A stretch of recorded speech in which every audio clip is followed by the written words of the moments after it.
देख सघन गगन मगन, देख सरस स्वप्न जो के आज हुआ पूरा, नाच रे मयूरा। गूंजे दिश दिश मृदंग, प्रतिपल नवराग रंग, रिमझिम के सरगम पर छिड़े तान पूरा। दोस्तों नमस्कार। तरक्की पसंद तहरीक का कारवां श्रृंखला की 23वीं कड़ी में पेश है पंडित नरेंद्र शर्मा पर डॉक्यूमेंट्री। इस डॉक्यूमेंट्री की स्क्रिप्ट लिखी है लेखक पत्रकार जाहिद खान ने। पंडित नरेंद्र शर्मा बहुआयामी व्यक्तित्व के धनी थे। कवि, लेखक, अनुवादक, स्वतंत्रता संग्राम सेनानी और प्रशासक। अपने जीवन में नरेंद्र शर्मा जी को जो भी भूमिका मिली, उन्होंने उसके साथ पूरा न्याय किया। फिल्मों में गीत लिखने के साथ साथ उन्होंने स्वतंत्र लेखन भी किया। हिंदी साहित्य में प्रगतिवाद के वे प्रारंभिक कवि थे। स्वतंत्रता संग्राम आंदोलन में प्रत्यक्ष और अप्रत्यक्ष दोनों तौर पर उनकी भागीदारी रही।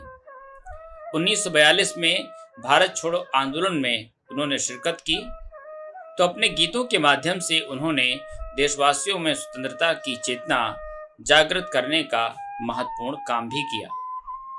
रामधारी सिंह दिनकर, रामेश्वर शुक्ल अंचल, सुमित्रा नंदन पंत, भगवती चरण वर्मा, सूर्यकांत त्रिपाठी निराला, जगन्नाथ प्रसाद मिलिंद और हरवंश राय बच्चन जैसे कद्दावर कवि उनके समकालीन थे।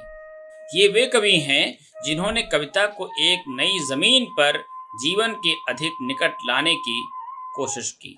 पंडित नरेंद्र शर्मा के गीतों का विस्तृत अध्ययन करें तो उनमें रागात्मक संवेदना और सामाजिक यथार्थवाद स्पष्ट दिखलाई देता है। जाने न जाने तू ही न जाने, मैं हूँ पुजारी तू मेरी देवी, आया मनाने प्रेम भिखारी। एक नई आशा और विश्वास उनके गीतों का स्थायी भाव है। नरेंद्र शर्मा के गीतों में प्रकृति और मानवीय सौंदर्य है, तो विरह और मिलन की सघन अनुभूतियां भी हैं। अपने दौर में लोकप्रियता में उनका मुकाबला हरवंश राय बच्चन से था। संस्कृत, हिंदी, उर्दू और अंग्रेजी भाषाओं पर उनकी गहरी पकड़ थी। यही नहीं, मराठी, बंगाली, गुजराती आदि भाषाओं की भी उन्हें अच्छी जानकारी थी। ज्योतिष विद्या और आयुर्वेद का भी उन्हें अच्छा ज्ञान था। अपने नाम के आगे लगे पंडित को वे पूरी तरह से चरितार्थ करते थे। उनका पांडित्य ओढ़ा हुआ नहीं था। पंडित नरेंद्र शर्मा की विद्वता उनके कामों में झलकती थी। ज्योति कलश छलके, ज्योति कलश छलके, ज्योति कलश छलके। उत्तर प्रदेश के बुलंदशहर जिले की तहसील खुर्जा के एक छोटे से गांव जहांगीरपुर में 28 फरवरी 1913 में जन्मे नरेंद्र शर्मा जब छोटे ही थे तभी उनके पिता का निधन हो गया। उनकी मां गंगा देवी और ताऊ ने मिलकर नरेंद्र शर्मा की परवरिश की। उन्हें अच्छी तालीम तरबियत दी। शुरुआती तालीम खुर्जा में ही हुई। उस जमाने में देश के अंदर जो सामाजिक और राजनीतिक माहौल था, स्वाभाविक है कि उस माहौल का नरेंद्र शर्मा पर भी असर पड़ा। बचपन में ही उनके अंदर राष्ट्रीय चेतना का विकास हुआ। आला तालीम के वास्ते वे इलाहाबाद यूनिवर्सिटी पहुंचे, जहां उन्होंने अंग्रेजी में एमए किया। पढ़ाई के दौरान ही उनका रुझान लेखन की ओर हो गया था। नमस्ते, मैं लावण्या शाह आपसे आज मुखातिब हो रही हूँ। मैं पंडित नरेंद्र शर्मा जी की पुत्री हूँ। इस साल 2025 में पंडित नरेंद्र शर्मा को हमसे बिछड़े हुए और हमको उनसे बिछड़े हुए अनेक वर्ष बीत गए। सन 2025 आ गई और हम बात कर रहे हैं जब 1913 उस वर्ष एक बहुत सुंदर हवेली में, जिसका नाम था स्वामी पाड़ा, वहां पर एक दिव्य बालक का जन्म हुआ। इस बालक को उसके पूरे संयुक्त परिवार ने बहुत ही प्यार से, स्नेह से उसका स्वागत किया। उस बालक का नाम उनके एक रिश्तेदार थे, उन्होंने नरेंद्र नाम सुझाया, क्योंकि वे रविंद्रनाथ टैगोर के बहुत बड़े प्रशंसक थे, तो उन्होंने कुछ नया सा नाम सुझाया। अब कौन जानता था कि ये बालक जो पैदा हुआ एक ग्रामीण इलाके में, जिनके घर उनके परिवार वाले पटवारी थे और ब्राह्मण भारद्वाज कुल गोत्र के थे, उस घर में ये बालक ऐसा बिल्कुल विलक्षण प्रतिभा लेकर आया है कि जो आगे चल करके एक बहुत बड़ा कवि बनेगा। उसके गीत पूरे भारतवर्ष में गूंजेंगे। और इस बालक की परवरिश होने लगी। किंतु जब वे 4 वर्ष के थे, तब उनके पिता, मेरे दादाजी पंडित पूर्णलाल शर्मा जी का देहांत हो गया। अब बड़े ताऊ जी और उनकी माता जी गंगा देवी, जो गंगा स्वरूप पवित्र थी, उन्होंने बालक को बड़ा करने का प्रण लिया। बहुत लाड़ प्यार मिला। किंतु जब वे 5वीं कक्षा में आए, तब उन्होंने गांव के किसी सज्जन से अंग्रेजी सीख ली थी और इस कारण उनको खुर्जा, जो बुलंदशहर में था, और उनका जो गांव था जहाँ उनका जन्म हुआ, उसका नाम था जहांगीरपुर। तो जहांगीरपुर से वे खुर्जा आ गए और उनका खुद का कहना है कि मैंने अंग्रेजी की परीक्षा पास की, इसलिए MJ हाई स्कूल खुर्जा में उन्हें दाखिला मिला, जहाँ पर श्री लक्ष्मी नारायण जी माथुर, वे उनके प्राध्यापक थे और उन्होंने बच्चे में बहुत सारी स्वाध्याय निष्ठता और मेहनत करने की जो आदत थी, साहित्य के प्रति रुझान, वो सब उसमें आया।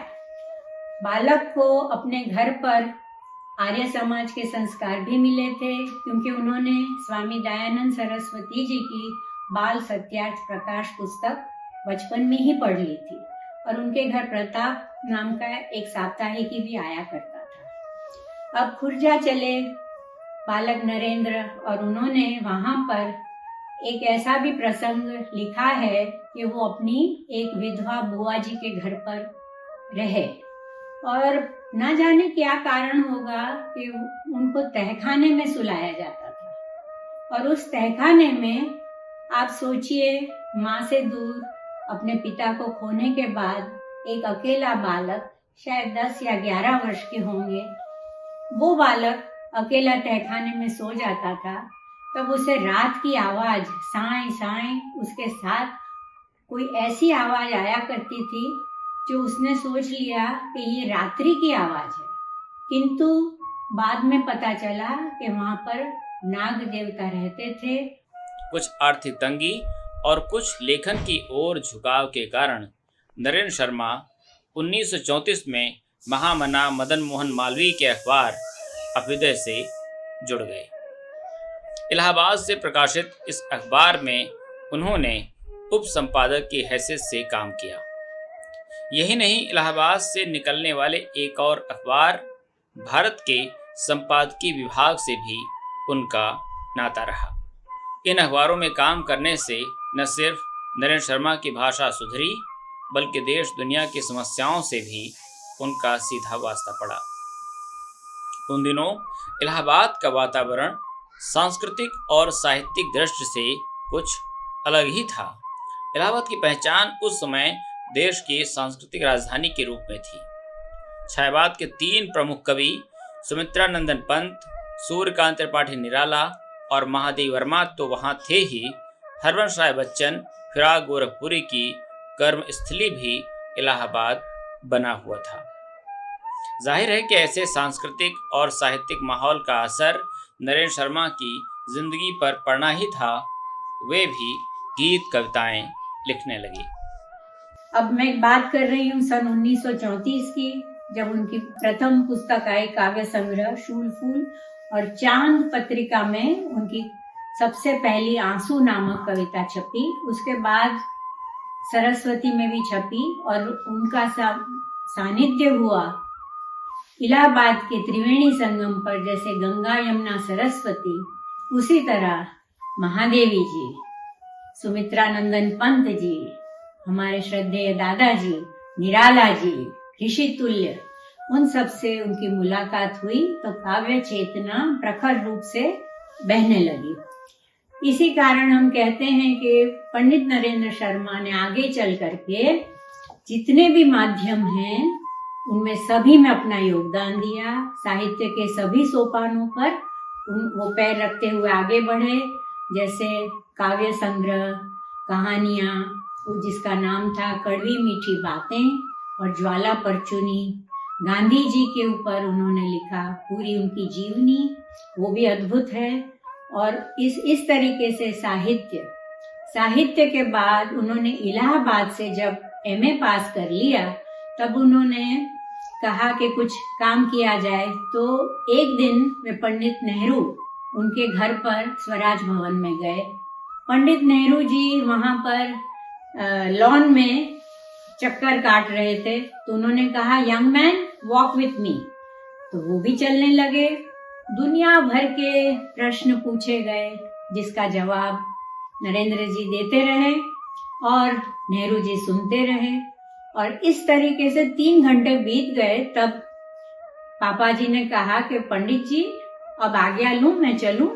तो पंडित जी जवाहरलाल नेहरू कहने लगे, नहीं, आप कहीं नहीं जाएंगे, आपकी मेज लगवाए देते हैं, आप यहीं पे काम शुरू कर दीजिए। तो इस तरीके से अखिल भारतीय कांग्रेस कमेटी में उन्हें हिंदी सचिव के तौर पर काम के लिए रखा गया। वहां उनका काम था कि जो अंग्रेजी में बातें हुआ करती थी और जो मिनट्स लिखनी होती थी मीटिंग्स की, उसका सारा विवरण वो हिंदी में फौरन लिख लेते थे। और पंडित नेहरू जी का भी कुछ काम उन्होंने उस वक्त किया था। तो इलाहाबाद की बड़ी सुमधुर स्मृतियां हैं। और उसी अरसे में उनकी पुस्तक प्रभात फेरी आई, जो बहुत ही ज्यादा मशहूर हुई। और वहाँ पर जो युवा वर्ग था वो उनकी कविताएं झूम झूम कर गाते थे, जिसमें एक विरह गीत भी है, आज के बिछड़े न जाने कब मिलेंगे, आज से 2 प्रेम योगी अब वियोगी ही रहेंगे। आएगा मधुमास फिर भी, आएगी श्यामल घटा घिर, आंख भर कर देख लो कि मैं न आऊंगा कभी फिर, प्राण तन से बिछुड़ कर कैसे रहेंगे, आज के बिछड़े न जाने कब मिलेंगे। ये कविता जब पहली बार उन्होंने कवि सम्मेलन में सुनाई थी, तब उनको 7 बार वंस मोर कहकर श्रोताओं ने स्टेज से उतरने ही नहीं दिया था। नरेंद्र शर्मा की नौजवानी का दौर देश की आज़ादी के संघर्षों का दौर था। वे भी इस आंदोलन में अपने लेखन से हिस्सेदारी कर रहे थे। वामपंथी संगठनों के संपर्क में आने के बाद नरेंद्र शर्मा की कविताओं में और आक्रामकता आई। अग्निशस्त्र, पलाश वन आदि कविता संग्रह में संकलित उनकी कविताओं में मार्क्सवादी दर्शन और विचारधारा का खुलकर इजहार किया गया है।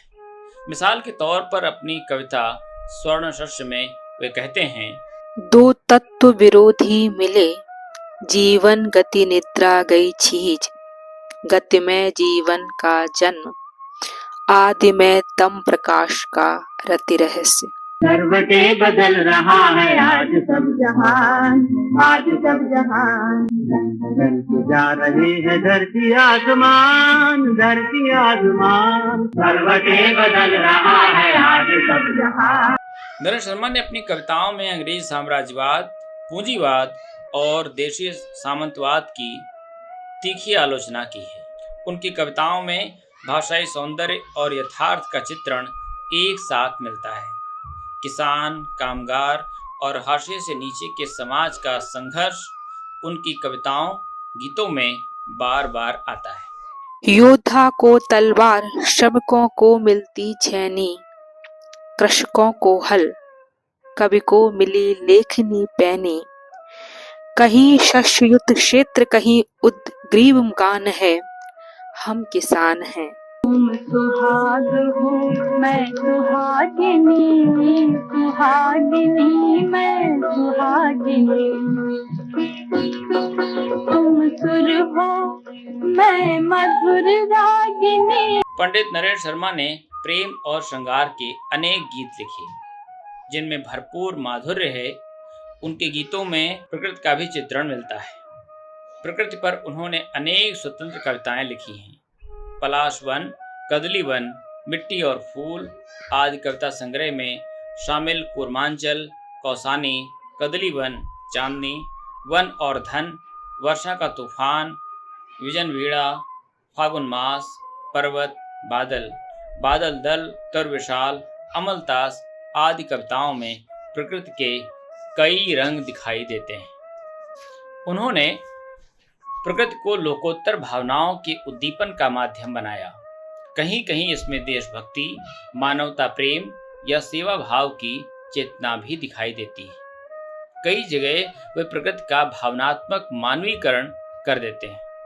कविता नीम से एक अंश प्रस्तुत है। वह एक तरु नीम मुझसा ही अकेला खड़ा है जो सामने, पत्तियों से बौर से सब भर गया तन, खुश हुआ मन, बौर की मधु गंध फैली, झर गए ज्यों जीर्ण बंधन, एक मैं हूँ सूखता तन और मन में छलकती छल व्यथा भरती राम ने। इस कविता में नीम के माध्यम से कवि ने अपनी अंतर्दशा का ही भावनात्मक वर्णन किया है। विजन वीणा और फागुन मास शीर्षक कविताएं भी कमोबेश इसी तरह की हैं। तुम सुहाग हो तुम नस नस रस की फुहार, मैं रोम रोम मधुशाला मतवाला हुआ। प्रकृति को नरेंद्र शर्मा कई उपमाएं देते हैं। उदाहरण के रूप में बादल को वे काले काले कहार, बांधो सवर्ण नटनागर के, तो अमलतास को हठयोगी तरुण तपस्वी जैसी उपमाएं देते हैं।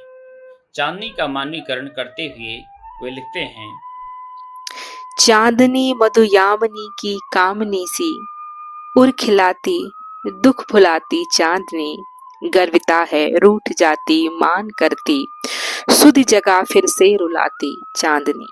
उनके गीतों में एक लय है जो आम आदमी को भी इन्हें गुनगुनाने के लिए मजबूर कर देती है।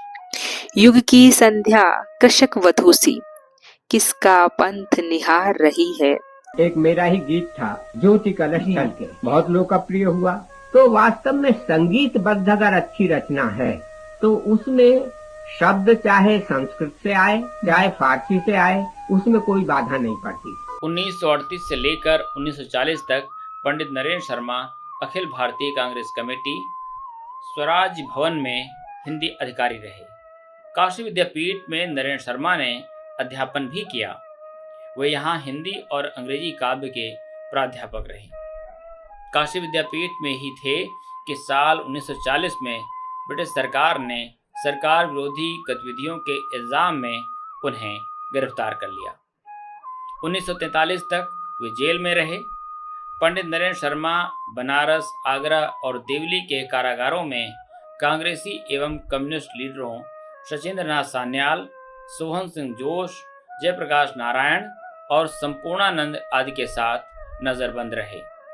जेल में उन्होंने 19 दिन तक अनशन भी किया। महाराष्ट्र के देवली कैंप में नजरबंदी के दौरान नरेंद्र शर्मा बीमार हो गए। जेल की सलाखों के पीछे भी उन्होंने लिखना नहीं छोड़ा। यहाँ कटीले तार और फिर खींची चार दीवार, मरकत के गुंबद से लगते हरे पेड़ उस पार। देवली जेल में ही उनकी किताब कामनी खंड काव्य लिखी गई है। कविता बंदी की बैरक में उनके भावों की अभिव्यक्ति कुछ इस तरह है। एक और दिन आया प्यारे, यह जीवन दिन मान जैसे, हुई सुबह पीली उड़ आए, मेरे पुलकित प्राण जैसे, खींचे कटीले तार सामने, चुभते से शूल जैसे। किताब प्रभात फेरी में भी नरेंद्र शर्मा के स्वतंत्रता संग्राम और देश प्रेम से सराबोर गीत संकलित हैं जो काफी पसंद किए गए। बंगाल का अकाल, और गांधी जी के बलिदान पर भी नरेंद्र शर्मा ने कई अर्थपूर्ण कविताएं और गीत लिखे। साल 1939 में आई प्रवासी के गीत वह किताब थी जिसने हिंदी साहित्य में नरेंद्र शर्मा को स्थापित कर दिया। इस किताब के गीतों की नौजवान पीढ़ी भी दीवानी थी। प्रवासी के गीत न सिर्फ आम पाठकों को पसंद आए बल्कि आलोचकों ने भी इसे मुक्त कंठ से सराहा। इस संग्रह में हिंदी काव्य जगत के श्रेष्ठ प्रेम गीत मौजूद हैं।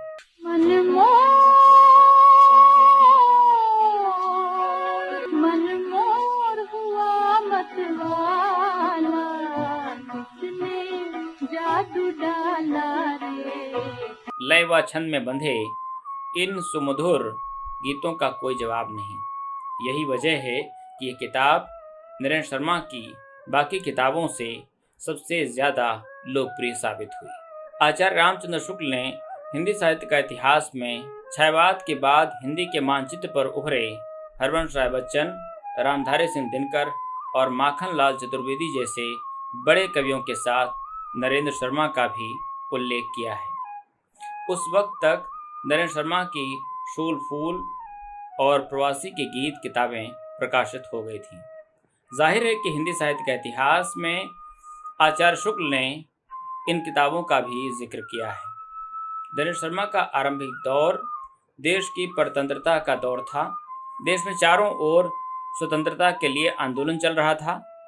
देशवासी अपनी अपनी तरह से इस आंदोलन में हिस्सेदारी कर रहे थे। कवि, कलाकार, लेखक और संस्कृत कर्मी अपने साहित्य और कला के जरिए देशवासियों में आज़ादी की चेतना जगा रहे थे। नरेंद्र शर्मा ने भी ब्रिटिश साम्राज्यवाद, सरमाएदारी और सामंतवाद के खिलाफ जमकर लिखा। उनकी प्रतिबद्धता किसानों और कामगारों के प्रति थी। श्रमजीवियों को वे नायक मानते थे और वे यह भी जानते थे कि यही वर्ग देश में क्रांति करेगा। बदलाव इसी के द्वारा होगा। कविता युग बदला में उनके उद्गार हैं। खलिहान खेत में खड़ा हुआ वह नया कृषक, बिजली का खंबा गाड़ रहा जो बिना हिचक। अभिमंत्रित मंत्र शक्ति से अब तू भी ना झिझक। विद्युत के अश्वारोही का कर अभिनंदन। युग बदला देता तुझे चुनौती युग जीवन। साम्राज्यवाद और पूंजीवाद का खूंखार चेहरा नरेंद्र शर्मा ने पहचान लिया था। अपनी कविताओं और गीतों में वे बार बार देशवासियों को इन ताकतों से आगाह करते हैं। कविता पत्थर की दीवारों से में वे लिखते हैं, जो ना हिलाते हाथ उन्हीं के हाथ लगी जीवन पूंजी। टक्कर खाते हैं मेहनत कश, शक्कर खाते हैं मूजी। पंडित नरेंद्र शर्मा फिल्मों में कैसे आए, इसका किस्सा कुछ इस तरह से है। देवली कैंप से रिहा होने के बाद वे 1943 में बम्बई पहुंच गए। उस वक्त हिंदी साहित्यकारों और शायरों का एक बड़ा ठिकाना फिल्मी दुनिया थी, जहां कई बड़े लेखक और शायर फिल्मों के लिए काम कर रहे थे। साहित्यकार भगवती चरण वर्मा बॉम्बे टॉकीज से जुड़े हुए थे, जिनका नरेंद्र शर्मा से गहरा याराना था। मैंने कहा भगवती बाबू ये वहाँ हम करेंगे क्या? कहने के नहीं जी, वो संस्था बहुत ही अच्छी है, सब पढ़े लिखे लोग हैं। मैंने कहा भगवती बाबू वहाँ तो उर्दू में जरा लिखने का रिवाज है। कहने के उतना उर्दू तुम जानते हो? वर्मा जी ने ही नरेंद्र शर्मा को बॉम्बे टॉकीज के मालिक हिमांशु राय और देविका रानी से मिलवाया। बॉम्बे टॉकीज से जब अलग होकर फिल्मिस्तान बना तो अभिनेता अशोक कुमार के साथ साथ गीतकार प्रदीप भी उसमें चले गए। बॉम्बे टॉकीज को एक गीतकार की तलाश थी, जो नरेंद्र शर्मा पर जाकर खत्म हुई। मेरे मन में चिंता लगी हुई थी तो मुझे नींद कहाँ, तो मैंने आजमाइश करने के लिए अपने आप की मैंने एक उर्दू का गीत लिखा। ऐ बादे सबा इठलाती न आ, मेरा गुंचे दिल तो सूख गया। देविका रानी ने अपनी कंपनी के लिए नरेंद्र शर्मा से 3 साल का गीत व पटकथा लेखन के लिए अनुबंध कर लिया। गीतकार के तौर पर उन्हें पहली फिल्म हमारी बात मिली, जिसके संगीतकार संगीत की जीनियस अनिल विश्वास थे। साल 1943 में आई इस फिल्म में 9 गीत थे, और सभी गीत नरेंद्र शर्मा जी ने लिखे थे। इस फिल्म का अनिल विश्वास और पारुल घोष द्वारा गाया गीत बादल दल सा निकल चला ये दल मतवाला रे खूब लोकप्रिय हुआ। कहने को ये फिल्मी गीत था, लेकिन इस गीत में नरेंद्र शर्मा ने बड़े बेहतरीन तरीके से अपने क्रांतिकारी विचार पेश कर दिए। यकीन ना हो तो गीत की पंक्तियों पर नजर डालिए। बादल दल सा निकला ये दल मतवाला रे, हम मस्तों में आन मिले कोई हिम्मत वाला रे, बिजली सी तड़पन नस नस में आज नहीं हम अपने बस में, नए खून में लहर ले रही जीवन ज्वाला रे, तूफानों से टक्कर लें हम, पर्वत को दो टूक करें हम, बहुत दिनों अन्याय का हमने बोझ संभाला रे। भारत छोड़ो आंदोलन के बाद जब अंग्रेजों का पूरे मुल्क में दमन चक्र चल रहा था, ऐसे प्रतिकूल हालात में इस तरह का आंदोलनकारी गीत लिखना सचमुच हिम्मत का काम था। आज भी ये गीत जन आंदोलनों में गाया जाता है। नरेंद्र शर्मा इस तरह का गीत यदि लिख पाए तो इसके पीछे अनिल विश्वास की भी बड़ी भूमिका है। संगीतकार अनिल विश्वास खुद विद्रोही प्रवृत्ति के थे और उस वक्त इप्टा के सरपरस्तों में शामिल थे। बहरहाल अपनी पहली फिल्म में नरेंद्र शर्मा ने यह साबित कर दिखाया कि वे फिल्म की सिचुएशन के हिसाब से गाने लिख सकते हैं। तुमसे ही घर घर कहलाया, तुमसे ही। फिल्म हमारी बात के बाद ज्वार भाटा, मीरा, वीणा, उद्धार, सती अहिल्या, नरसिंहावतार, संत जनाबाई, श्री कृष्ण दर्शन और मालती माधव जैसी धार्मिक संगीत प्रधान फिल्में आईं, जिसमें नरेंद्र शर्मा ने संगीतकार वसंत देसाई और सुधीर फड़के जैसे प्रतिभाशाली संगीतकारों के साथ काम किया। फिल्मों के विषय के अनुसार उन्होंने उत्कृष्ट गीत रचे, जिसमें मालती माधव के गीत खूब चले। अभिनेता देव आनंद और निर्देशक चेतन आनंद ने जब अपनी नई फिल्म कंपनी बनाई तो इस कंपनी का नाम नवकेतन गीतकार नरेंद्र शर्मा ने ही सुझाया था। जब नाम का जिक्र ही छिड़ा है तो ये बतलाना भी लाजमी होगा कि यूसुफ खान को दिलीप कुमार नाम देने वाले भी नरेंद्र शर्मा ही थे। साल 1950 में आई नवकेतन फिल्म्स की पहली फिल्म अफसर में नरेंद्र शर्मा ने 2 गीत, मनमोर हुआ मतवाला किसने जादू डाला रे और नैन दीवाने एक नहीं माने करे मनमानी माने ना।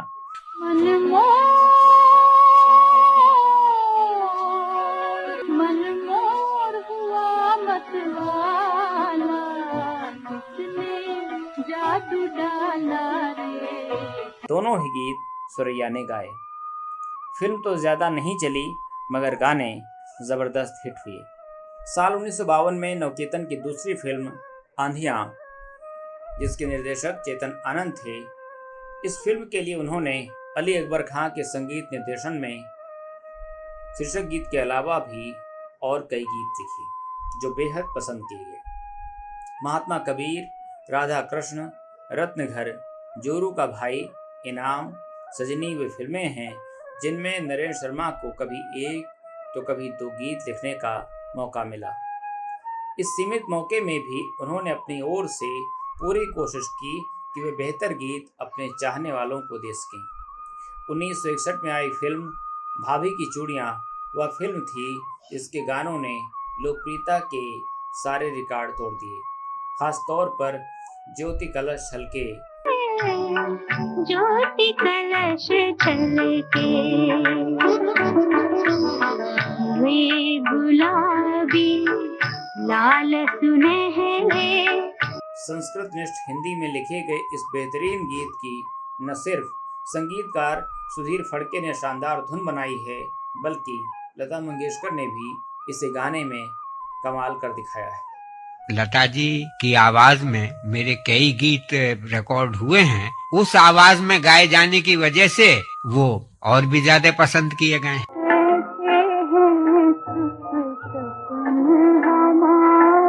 सच बात तो ये है कि भाभी की चूड़ियाँ फिल्म के सुपरहिट होने में इस फिल्म के गानों का बड़ा योगदान था। संगीतकार सुधीर फड़के के साथ नरेंद्र शर्मा की अच्छी जोड़ी बनी। मालती माधव, सजनी, रत्नघर और भाभी की चूड़ियां फिल्मों में उन्होंने कई काव्यात्मक और अर्थपूर्ण गीत लिखे। मैं कभी कोई वस्तु ले जाती थी तो वो उनको बहुत खराब लगता था, तो मैं उनको बहुत मनाया करती। एक मरतबा मुझे याद है कि उनकी बर्थडे थी, वो बहुत ही सिंपल रहते थे घर में, उनको मैं एक फ्रिज लेके गई उनके बर्थडे पे, तो उन्हें बड़ा खराब लगा।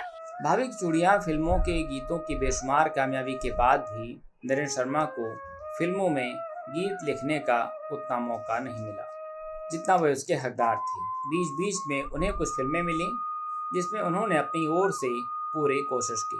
उनके गीत सुनने वालों को हिंदी और उसकी सहायक बोलियों का पूरा लुत्फ मिले। गीतों से वे हिंदी के संस्कार सीखें।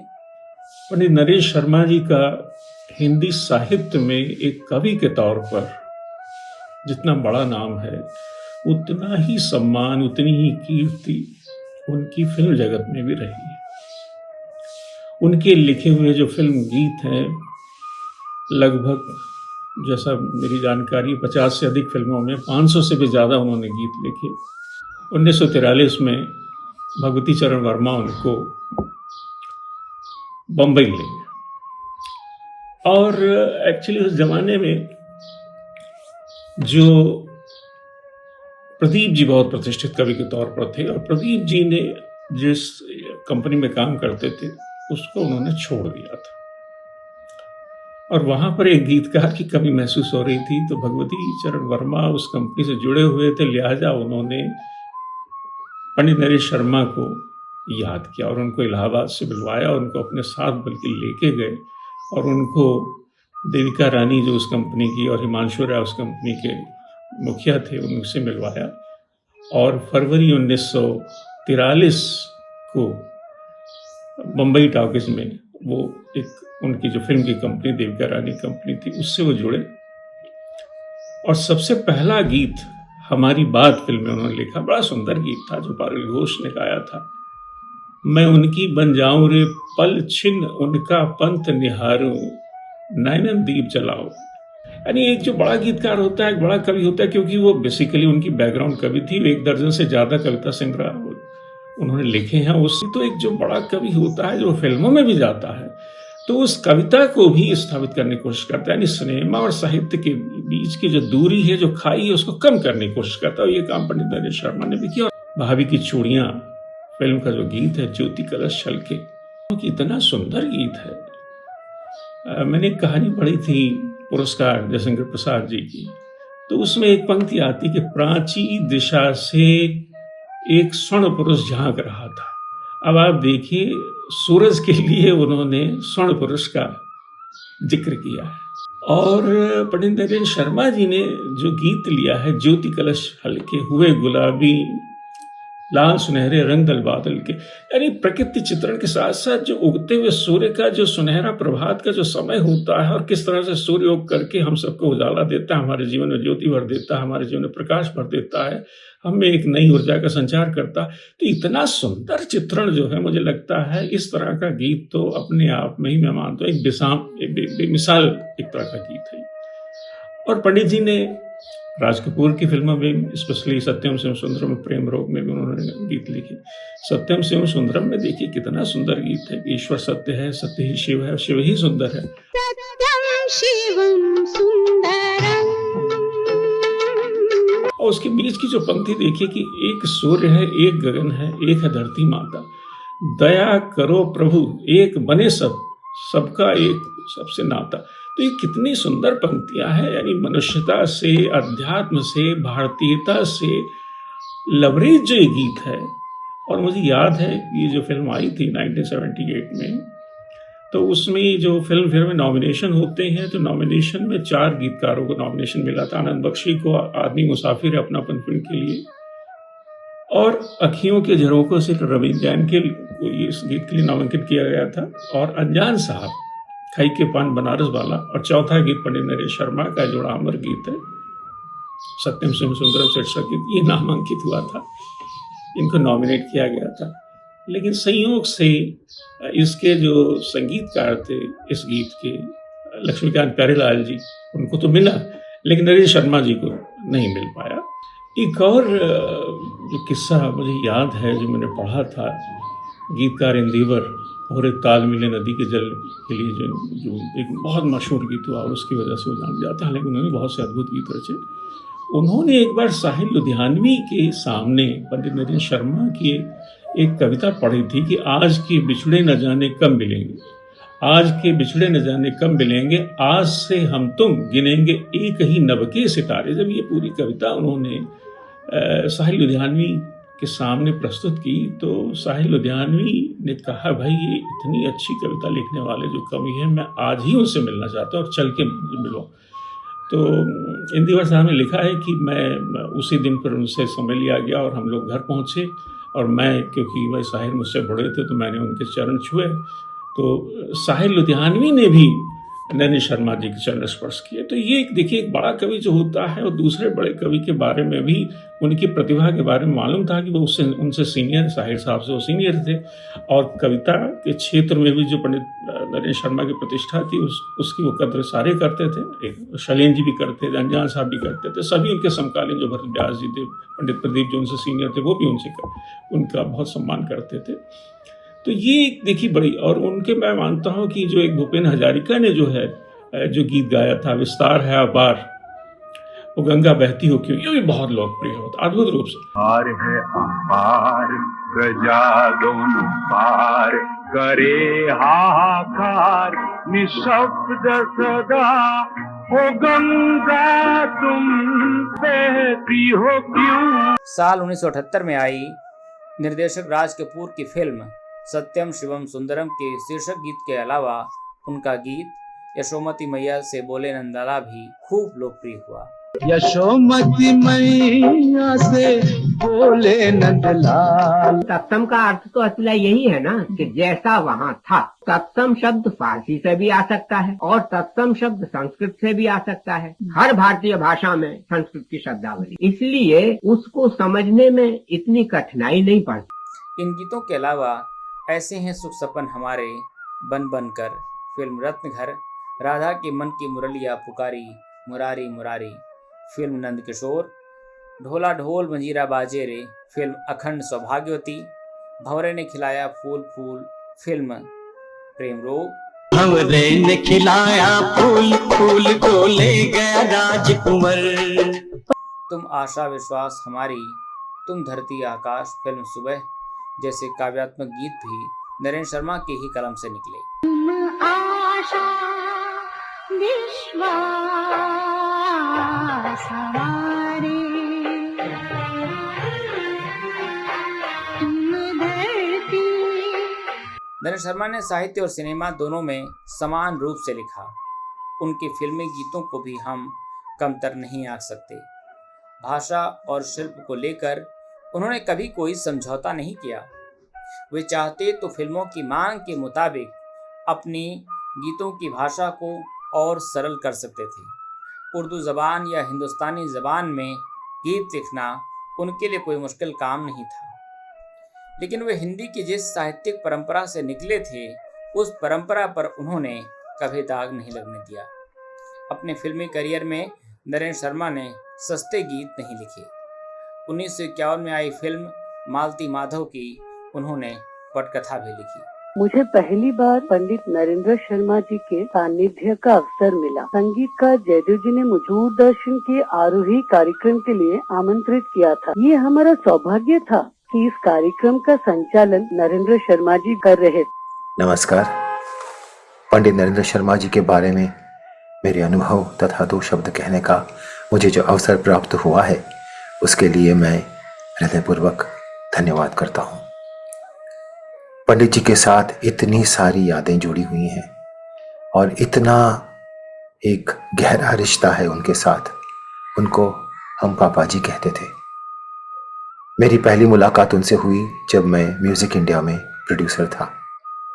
सुंदरकांड और हनुमान जी के दूसरे स्तोत्रम, सत्यनारायण की महापूजा, ये सब एल्बम के अलावा सबसे पहला जो एल्बम था जिसमें मैं इन्वॉल्व था, वो था राम रतन धन पायो। ये लता जी का एल्बम था और ये पंडित जी की संपूर्ण देखरेख के नीचे हुआ था। लता जी का ऐसा था कि वो एक भी शब्द पंडित जी के अप्रूवल के बिना नहीं गाती थी। पंडित जी का स्टूडियो में होना अनिवार्य था। सारी स्क्रिप्ट, जितने भी भजन थे, जैसे कि ठुमकी चलत रामचंद्र, वैष्णव जन तो तेने कहिए, पायो जी मैंने राम रतन धन पायो, श्री रामचंद्र कृपालु भजमन, इन सब भजनों की स्क्रिप्ट पहले पंडित जी ने चेक की थी और लता जी उसको उसके बाद गाते थे। एक बार ऐसा हुआ कि इन स्क्रिप्ट को मैंने एक प्यून के साथ भेजा। लिफाफे पे लिखा प्रति पंडित नरेंद्र शर्मा। तो जब वो लिफाफा करेक्शन होके वापस आया तो उन्होंने पंडित शब्द जो था वो ऐसे कैंसिल किया हुआ था। उनकी उम्र होगी तब 75 साल की, मेरी उम्र थी तब 23-24 साल की। वो ऐसे मिलते थे जैसे कोई दोस्त मिलता है। वो कभी भी ये नहीं जताते थे कि वो इतने बड़े हिंदी साहित्य के, संस्कृत के महापंडित, महाविद्वान हैं। मन मोर हुआ मतवाला, किसने जादू डाला रे, किसने जादू डाला, अरे किसने जादू डाला। प्रवासी के गीत के अलावा कर्णफूल, प्रभात फेरी, पलाश वन, मिट्टी और फूल, हंसमाला, रक्त चंदन, अग्निशस्य, द्रौपदी, प्यासा निर्झर, उत्तर जय, बहुत रात गए उनके काव्य संग्रह। किताब लाल निशान नरेंद्र शर्मा के जनगीतों का संग्रह। वहीं मनोकामिनी, द्रौपदी, उत्तर जय, सुवर्णा उनके प्रबंध काव्य हैं। साल 1942 में उनका कहानी संग्रह ज्वाला परचूनी आया, जो बाद में कड़वी मीठी बात नाम से प्रकाशित हुआ।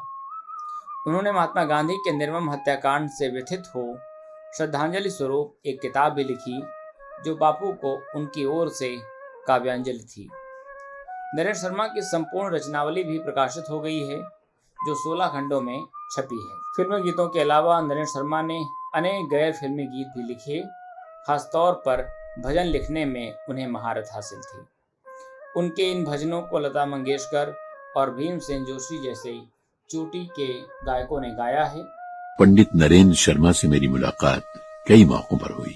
वो एक बहुत विनम्र, मिलनसार, सरल हृदय व्यक्ति थे। उनके चेहरे पर एक तपस्वी का तेज रहता था। तो पंडित जी के साथ जो रोज का मिलना होता था, जब स्टूडियो में रिकॉर्डिंग होती थी, सत्यनारायण की महापूजा या सुंदरकांड या हनुमान चालीसा, तो पंडित जी यानी कि पंडित नरेंद्र शर्मा जी और उनके पट्ट शिष्य पंडित विनोद शर्मा जी, ये दोनों में जो संवाद होता था स्टूडियो में, मैं वो ध्यान से सुनता था। उनकी हिंदी कैसी है, वो कैसे बोलते हैं, कहाँ पे पूर्ण विराम, कहाँ अल्प विराम, कहाँ पे अनुनासिक व्यंजन, किस तरह से अनुस्वार आते हैं, मैं सुनते रहता था कि कोई भाषा बोले तो इस तरह बोले। ऐसी उनकी वाणी, ऐसी वाणी, बस हम सुनते रहते थे। और उनका व्यक्तित्व इतना सौम्य, इतना भद्र, मैं कह नहीं सकता। उनकी साहित्यिक प्रतिभा के बारे में तो मुझे कोई बोलने का अधिकार ही नहीं है, मैं तो बस उनको नमन कर सकता हूँ। एक बार ऐसा हुआ कि स्टूडियो में ये भजन रिकॉर्ड करना था, श्री रामचंद्र कृपालु भजमन। तो मैं उनको लेने के लिए गया टैक्सी से। उनका जो निवास स्थान है वो है खार में और मैं था वर्ली पे, और खार से हमें जाना था फाउंटेन की तरफ। तो 45 मिनट का पूरा जो एक सफ़र था। तो जैसे गाड़ी चली, मैंने उनसे प्रश्न किया, पंडित जी ये श्री रामचंद्र कृपालु भजमन है, उसका मुझे मतलब समझ में नहीं आता। नव कंज लोचन कंज मुख कर कंज पत कंजारुणम। तो उन्होंने बड़ी ही धीरज से और बड़े प्यार से अपना व्याख्यान शुरू किया, और वो ऐसे शुरू किया कि जब गाड़ी स्टूडियो के पास आई तो इति वदति तुलसीदास, ये लाइन, ये पंक्ति का से उन्होंने समापन किया। मैं सोचता रह गया कि क्या इन्होंने प्लान किया था अपना व्याख्यान कि 45 मिनट है और हमें यहाँ पहुँचना है, यहाँ तक मैं, और बहुत ही उन्होंने डिटेल में समझाया उसको। मैं उनका बहुत बड़ा भक्त हूँ, बहुत एहसानमंद हूँ। उन्होंने ही मुझे अपने जीवन कार्य का रास्ता सुझाया। नरेंद्र शर्मा भारतीय जननाट्य संघ यानी इप्टा से भी जुड़े रहे। नृत्य सम्राट उदय शंकर के छोटे भाई सचिन शंकर की नृत्य नाटिकाओं के लिए उन्होंने कई पटकथाएं और गीत लिखे। ऐसी ही उनकी एक नृत्य नाटिका थी मछेरा और जलपरी, जिसका संगीत सलिल चौधरी ने दिया। निर्माता निर्देशक B.R. चोपड़ा की प्रसिद्ध धारावाहिक महाभारत में भी पंडित नरेंद्र शर्मा की बड़ी भूमिका रही। उन्होंने इसमें उनके सलाहकार की भूमिका निभाई। 1982 में जब देश में एशियन गेम हुए तो नरेंद्र शर्मा को फिर याद किया गया। पंडित रविशंकर जी को सौंपा गया था एशियाड 82 का गाना कंपोज करने के लिए। ऐसा गाना जो राष्ट्र के लिए हो, खेल के लिए हो, कौन लिख पाएगा? तो शायद सबकी आवाज एक ही तरफ जा रही थी और वो थे पंडित नरेंद्र शर्मा जी। एशियन गेम का थीम सॉन्ग उन्हीं का लिखा हुआ है। स्वागतम शुभ स्वागतम। पंडित नेहरू का जब निधन हुआ तो उन्होंने रेडियो पर उनकी अंतिम यात्रा की रनिंग कमेंट्री भी की। गीतकार नरेंद्र शर्मा का एक महत्वपूर्ण योगदान आकाशवाणी के विविध रंगी कार्यक्रम विविध भारती की परिकल्पना और नामकरण था। विविध भारती नाम से एक केंद्र स्थापित किया जाए और विविध भारती का ये नाम भी मेरे पिता ने ही सुझाया। मानस भवन में आर्यजन जिसकी उतारे आरती, भगवान भारत वर्ष में गूंजे हमारी भारत, जिसने बाद में एक नया कीर्तिमान स्थापित किया। उन्होंने न सिर्फ विविध भारती के पंचरंगी कार्यक्रम के लिए एक विशेष गीत नाच रे मयूरा खोलकर सहस्र नयन लिखा, बल्कि कई लोकप्रिय कार्यक्रमों हवा महल, जयमाला, मधुमालती, बेला के फूल, चौबारा, छाया गीत, चित्रशाला, उदयगान, गजरा, बंदनवार, मंजूषा, स्वर संगम, पत्रावली आदि की शुरुआत की। अनेक रूपक लिखे। चांद मेरा साथी रूपक में उन्होंने अपनी चांद से संबंधित कई कविताएं इस तरह पिरोई कि चांद के साथ इंसान की अनेक मना स्थितियां सामने आ जाती थी। नरेंद्र शर्मा साल 1955 से लेकर 1971 तक विविध भारती के चीफ प्रोड्यूसर रहे। उनके कार्यकाल में आकाशवाणी ने नए मुकाम छुए। आकाशवाणी की लोकप्रियता 7 समंदर पार पहुंची। रेडियो पर नरेंद्र शर्मा की पारी हिंदी विभाग में प्रसारण गीत विभाग के अध्यक्ष के तौर पर शुरू हुई थी। अपने इस कार्यकाल के दौरान उन्होंने फिल्मों से इतर हिंदी और उर्दू के बेहतरीन गीतों और नज़मों को फिल्मी दुनिया की उस वक्त के टॉप गायक गायिकाओं मोहम्मद रफ़ी, तलत महमूद, मुकेश, लता मंगेशकर, गीता दत्त, आशा भोसले, सुधा मल्होत्रा, सुमन कल्याणपुर, मन्ना डे आदि से गवाया। इन गीतों के नौशाद SD बर्मन, उस्ताद अकबर अली खां, जयदेव, अनिल विश्वास और C रामचंद्र आदि ने धुनें बनाई। मित्रों, जैसा आप जानते हैं कि मैंने अपनी जिंदगी के लगभग 40 साल आकाशवाणी और दूरदर्शन में बिताए हैं। आकाशवाणी में काम करने की मेरी इच्छा बचपन से थी और मैं तब विविध भारती सुना करता था। विविध भारती को सुनते हुए पंडित नरेंद्र शर्मा का जिक्र अमूमन होता था, क्योंकि विविध भारती के निर्माण में उनकी बड़ी महत्वपूर्ण भूमिका थी। कहते हैं ये नाम विविध भारती का उन्हीं का दिया हुआ था। वे फिल्मी दुनिया से भी जुड़े हुए थे और अगर मैं सही याद कर पा रहा हूं तो लगभग 50-55 फिल्मों में उन्होंने 600 से ज़्यादा गीत लिखे थे। सत्यम शिवम सुंदरम के गीत भी उन्हीं के थे और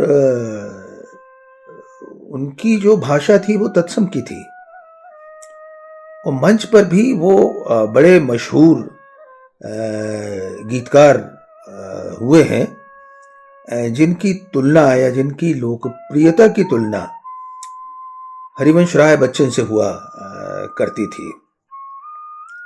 उन्होंने बॉम्बे टॉकीज के लिए गीत लिखे,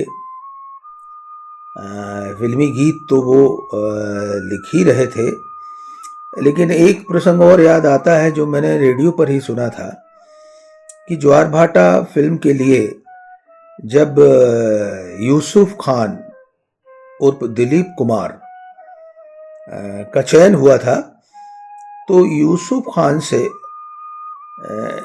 एक कोई नाम बनाने की बात थी और पंडित नरेंद्र शर्मा से सलाह ली गई। तो उन्होंने उनके दो नाम सुझाए थे, पहला नाम था वासुदेव और दूसरा था दिलीप कुमार। तो ये जो दिलीप कुमार, हम इस बड़े अभिनेता को जानते हैं जो भारतीय फिल्मों का अंतिम उदाहरण है, उनका नाम भी नरेंद्र शर्मा ने दिया। तो हमारी रुचि जो थी नरेंद्र शर्मा के जीवन में इसलिए धीरे धीरे विकसित होती गई और हम लोग उस जमाने में रेडियो पर भी जो कभी सम्मेलन और मुशायरे हुआ करते थे तो उनकी रिकॉर्डिंग भी कभी कभी सुनने में आती थी और नौकरी के बाद तो हमने ढूंढ ढूंढ कर सुना।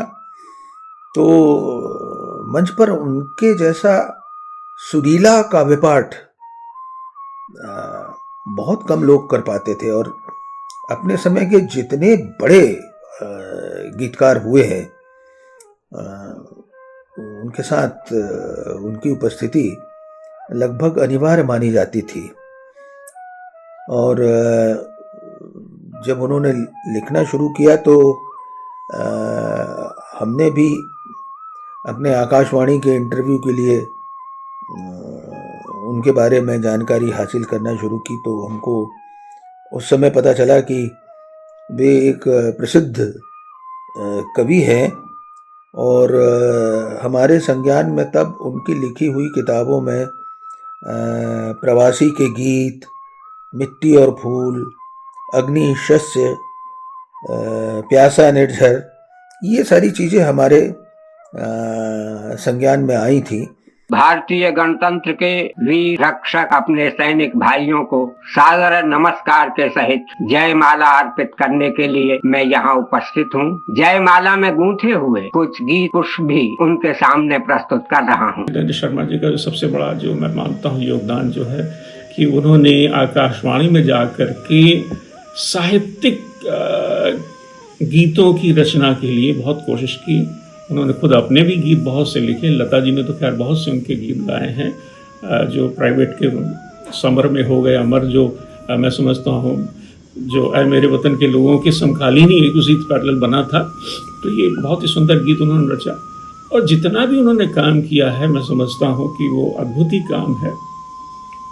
और उनकी मैं तो मानता हूँ कि एक अच्छा बड़ा कवि जो होता है वो हमेशा ही सामाजिक सरोकार की बात करता है, संवेदना की बात करता है, संवेदना जगाने की बात करता है, मनुष्यता की बात करता है, प्रेम की बात करता है। एक उनकी दो पंक्तियाँ मुझे बहुत अच्छी लगती हैं जो उन्होंने लिखी थी।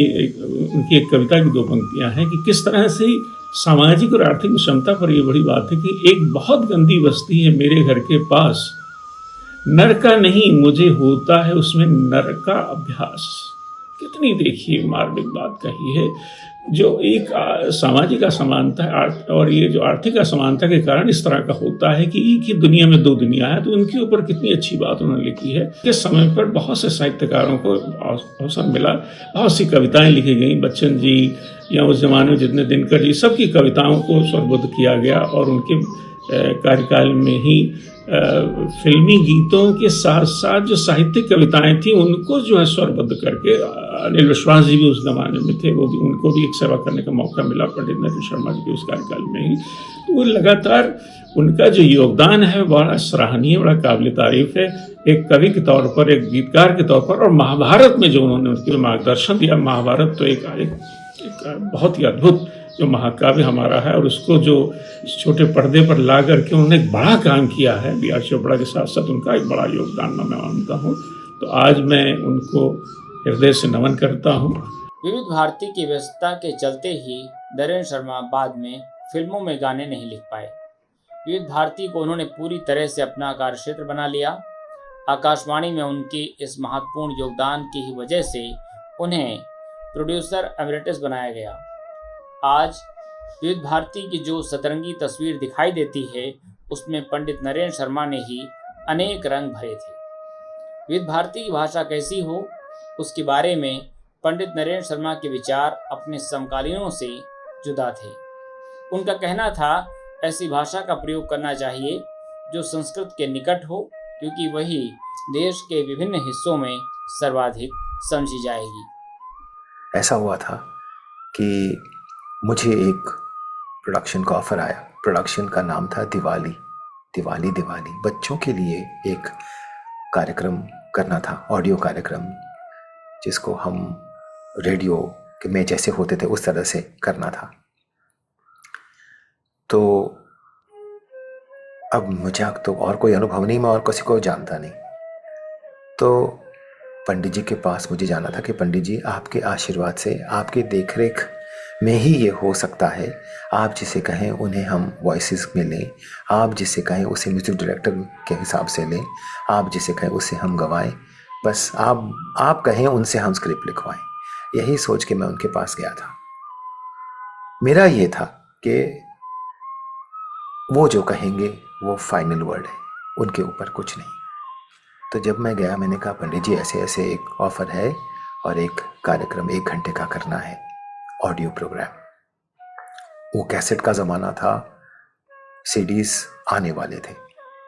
तो उन्होंने, ठीक है, आज शुक्रवार है, तुम बुधवार को आ जाना, मैं सोच के बताता हूँ। जैसे मैं बुधवार को गया, उन्होंने कहा, तुम्हें ये चाहिए था ना, ये लो करके एक मोटा स्क्रिप्ट उन्होंने हाथ में थमा दिया। मैंने देखा तो उसमें पूरा स्क्रिप्ट था और गाने भी थे, उन्होंने खुद के लिखे हुए। मैं तो आश्चर्य से और बिल्कुल एक ऋणानुबंध हो गया, गदगद हो गया कि पंडित जी ने इतनी बड़ी, इतना प्यार से ऐसी कृपा की मुझ पे। मुझे बोला, इसे करो, इसे देखो, पहले पढ़ो और देखो ठीक लगता है तो फिर हम आगे इसके ऊपर चर्चा करते हैं, परसों आ जाना। जब मैं 2 दिन के बाद गया तो मैंने कहा, पंडित जी बहुत ही कमाल है, पूरा आपने दशहरा से शुरू करके पूरा वाघ बारस, धनतेरस, ये गोपद्वादशी, ये सब काली चौदस, दिवाली, नया वर्ष, ये सब आपने, भाई दूज, सबका आपने पूरा बता दिया है कि ये क्या है। और स्क्रिप्ट ये थी कि दादाजी और बच्चे सवाल करते हैं, दादाजी यहाँ कहानियाँ सुनाते हैं और बीच में गाने भी आते हैं। एक बहू है, एक बेटा है। तो सारे गाने उन्होंने लिखे थे। तो मैंने कहा, पंडित जी म्यूज़िक किससे करवाएं?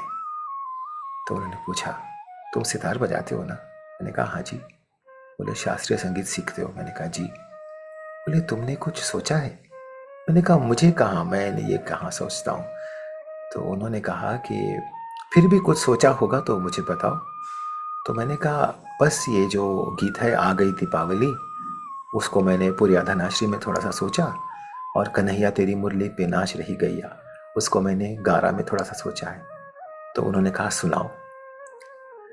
तो मैं थोड़ा सा संकोच में पड़ गया। तो टेबल पे हम उस दिन बैठे थे, तो टेबल पे थोड़ा ताल दे के मैंने दोनों गीत सुनाए। उन्होंने आंख बंद करके सुने और बाद में कहा, यही पर्याप्त है, इसे तुम ही करो। मैंने कहा, पंडित जी मेरा कोई अनुभव नहीं है। बोले, अनुभव हो जाएगा, लेकिन यही तुम्हारा जीवन कार्य है, संगीत ही तुम्हें करना है, कॉम्पोजिशन बहुत तुम अच्छी करते हो और तुम करो। बस उनका आदेश हुआ और फिर मैं तो भिड़ गया। मुझे ये था, एक अपनी बात बताता हूँ कि मैं पंडित जी की कविताओं को और उनके गीतों को इतना पसंद करता था, इतना ज़्यादा, कि मुझे HMV के टेबल पर बैठ के कभी कभी विचार आता था कि मैं कुछ कंपोज करूं। तो क्या गाना कंपोज करूं, कहाँ से गीत मिलेंगे, कौन सी कविता होगी। तो मैं, हमारे जायसवाल साहब मेरे एक कलीग थे, सीनियर कलीग, मैंने कहा, कोई एक गीत दीजिए मुझे, मैं कोशिश करता हूँ। तो उन्होंने जो गीत दिया वो पंडित जी का लिखा हुआ था। ओ मेरे प्राणों से प्यारे, सोचा भी तुमने कैसे जीते होंगे हम, बिना तुम्हारे। ये गाना मैंने कंपोज किया था टेबल पे बैठ के, लेकिन मुझे स्वप्न में भी इसका विचार नहीं था कि मेरा पहला एल्बम होगा वो साक्षात पूज्य आदरणीय पंडित नरेंद्र शर्मा जी ही लिखेंगे और उनके ही गाने मैं कंपोज करूंगा। उसके बाद ऐसे बहुत सारे मौके आए कि पंडित जी के घर आना जाना बहुत होता था और कोई भी छोटी मोटी बात हो तो मैं पंडित जी को बिना पूछे नहीं रह सकता था। उनके ही सूचन से, उनके आशीर्वाद से ही मैं अपना आगे की सोच बढ़ाता था। एक बार ऐसा हुआ कि इसी एल्बम के दौरान एक गाना जो था, मैंने अभी जिसका जिक्र किया, कन्हैया तेरी मुरली पे नाच रही गैया, उसका उन्होंने एक ही अंतरा लिखा था। और जब मैंने वो कंपोज किया तो बच्चा बड़ा चाव से गा रहे थे। बच्चे इतनी खुशी से गा रहे थे कि मुझे हुआ कि इसका दूसरा अंतरा हो तो अच्छा है। तो मैंने पंडित जी से विनती की कि पंडित जी इसका और एक अंतरा मिल जाता, बच्चे बड़े चाव से गा रहे हैं। तो उन्होंने कहा नहीं, यही पर्याप्त है।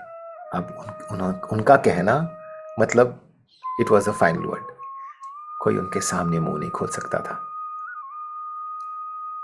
तो मैंने सोचा अब कैसे उनसे मैं दूसरा अंतरा लिखवाऊं।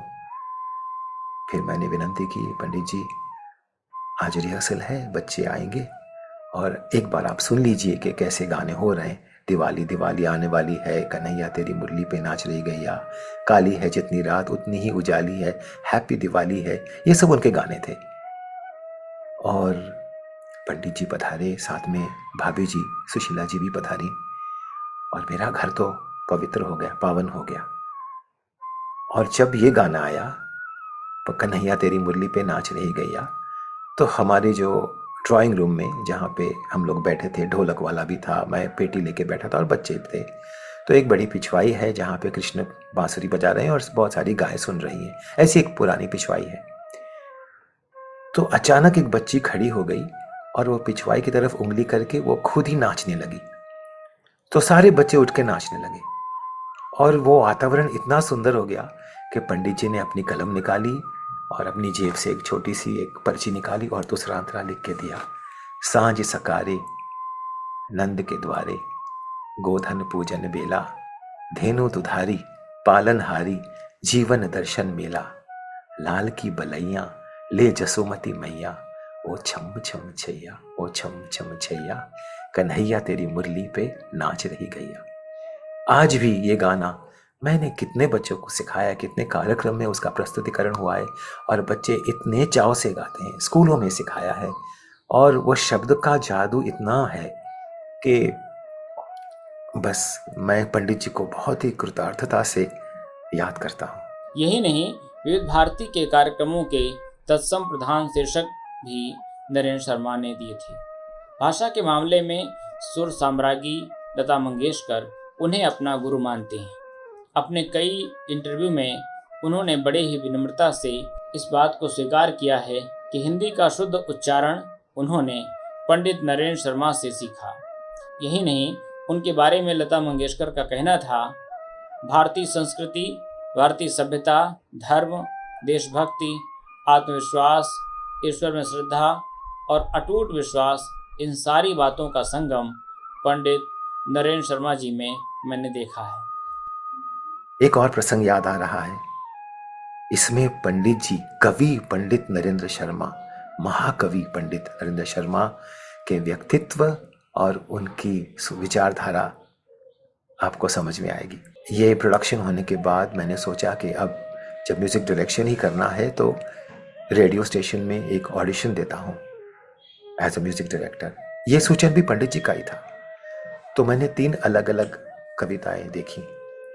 महादेवी वर्मा जी की एक कविता चुनी, एक पंडित जी का जो गीत था अभी जो मैंने बताया, ओ मेरे प्राणों से प्यारे, और एक साहिर साहब की नज्म थी। मैंने सोचा ये अच्छा रहेगा, लेकिन पंडित जी के आशीर्वाद के बिना तो मैं नहीं कर सकता था। तो मैं उनके पास चला गया। मैंने कहा, पंडित जी ये मैंने सोचा हुआ है, एक महादेवी जी का गीत, एक साहिर साहब की नज्म और एक आपका गीत। तो उन्होंने कहा, उन्होंने ये नहीं पूछा कि तुमने मेरा कौन सा गाना चुना है, उन्होंने कहा जी का कौन सा गाना चुना है। जी यानी पूज्य महादेवी वर्मा जी। साक्षात सरस्वती की स्वरूप। तो मैंने हाथ जोड़ के कहा, पंडित जी मैं सच कहूं तो मैंने उनके सारे काव्य संग्रह देखे, दीपशिखा, यामा, नीरजा, सारे के सारे। मुझे कुछ समझ में नहीं आया। जो समझ में आए वो केवल 2 गीत थे, उसमें से मैंने एक गीत चुना है और वो मुझे बहुत सुंदर लगता है और वो मैंने छाया गांगुली जी को सिखाया है।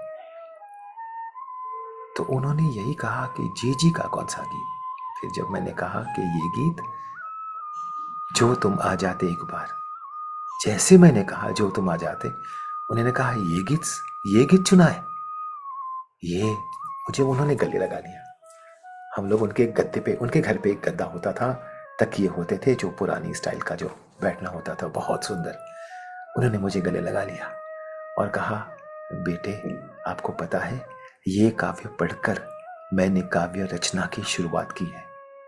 मेरे रोंगटे खड़े रहे आज भी इस बात को याद करते हुए। फिर उन्होंने मुझे आशीर्वाद दिया कि हमेशा साहित्यग्रस्त रहना, समझ में आए या ना आए, धीरे धीरे उसके भेद खुलते रहेंगे। पंडित नरेंद्र शर्मा की विद्वता का सभी सम्मान करते थे, न सिर्फ उनके जूनियर सीनियर बल्कि समकालीन भी। नरेंद्र शर्मा जब 60 वर्ष के हुए तो मुंबई में उनके ऊपर एक बड़ा कार्यक्रम हुआ। इस कार्यक्रम में उनके समकालीन कवि डॉक्टर हरवंश राय बच्चन ने नरेंद्र शर्मा की कविता के बारे में जो कहा वो हिंदी साहित्य में उनके योगदान को दर्शाता है। इन 40 वर्षों में हमारी हिंदी कविता जितने सोपानों से होकर निकली है, पंडित नरेंद्र शर्मा उन सब पर बराबर पांव रखते हुए चले हैं। शायद प्रारंभिक छायावादी, उसके बाद जीवन के संपर्क, मानसलता लेती हुई ऐसी कविताएं, प्रगतिशील कविताएं, दार्शनिक कविताएं, सब सोपानों में इनकी अपनी छाप है।